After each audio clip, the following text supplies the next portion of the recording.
What contemporary reporting and later investigations began to register in the years after 2002 was not merely a change of names at the top of a church roster.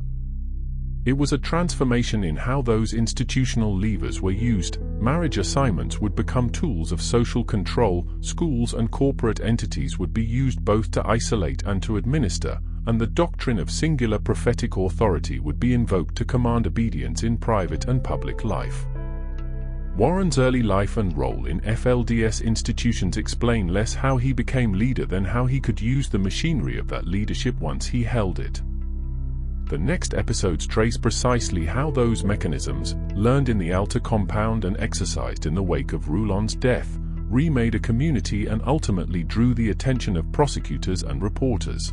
Warren Jeffs did not inherit only a title, he inherited a marriage machine. In the FLDS world, the prophet claimed the right, framed as divine revelation, to place spouses.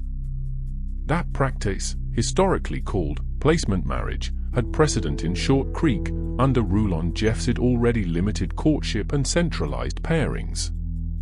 Under Warren, however, placement moved from tradition toward bureaucratic command. Lists were kept, orders were issued, and marriages were administered like transfers of property. Scholarly histories of the FLDS and long-form reporting agree that placement marriage was the single most visible and consequential lever of authority in the community. That formalization mattered because marriage in the FLDS governed daily life, who lived with whom, who had authority over children, and which men could claim status and resources.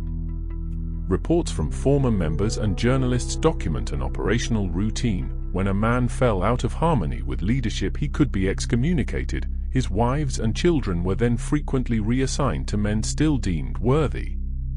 Those reassignments were not private family choices but public decrees from the prophet or his counselors, enforced by social pressure and often by threats of ostracism. High country news and investigative scholars describe how these mechanisms produced dependency. Obedience to the prophet meant housing, work, and community acceptance. Disobedience meant social death.